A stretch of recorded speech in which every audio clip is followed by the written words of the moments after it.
আসসালামু আলাইকুম, কি অবস্থা সবাই? এটা হচ্ছে আমাদের বৌবাজার রাস্তা, যেরকম 2024 সালে হয়েছে, এখন মনে হয় 25 সালে তার চেয়ে বেশি হতে পারে।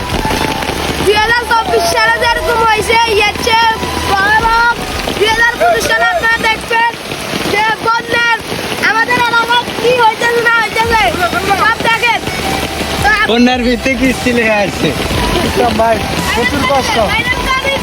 গত বছরও সেম অবস্থা, এবছরও সেম অবস্থা। দেখছেন এই রাস্তা কি পরিমাণ পানি। রাস্তার তো অনেক পানি। আমার মনে হয় 25 সালে এরকমই হইব। আপনাকে কষ্ট, প্রচুর কষ্ট, অভাব নাই। ওই যে হুন্ডা স্টার্টও লইতেছে না, কি এক অবস্থা। মানুষের কষ্ট, আরে মানুষের কষ্ট, এই কষ্ট মারা যাচ্ছে না মানুষের। আস্তে আস্তে রাস্তা পানি পড়ে যাইতেছে।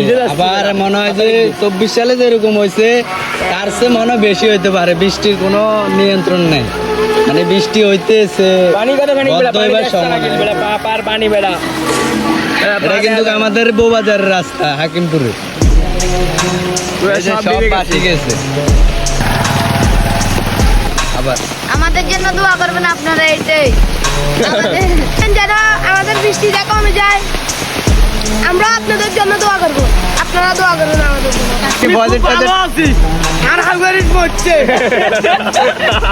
এই যে আমার মামু প্রজেক্ট করছে, 20,000 টাকার প্রজেক্ট, সব লুটে খাইয়ে লাইতেছে। এই বাড়িঘর ঝাড়ে চলে সব 40 খায়। পোলা ফানে কত কষ্ট করে বাসা যায় না, এই ঘর যে বাড়ি সব ডুবে গেছে, সব ডুবে যাইতেছে তাদের। এই যে পানি উঠতেছে, টঙের দোকান ডুবে যাইতেছে সব। মিলন জয়ের দোকান ডুবে গেছে, মিলন জয়ের দোকান।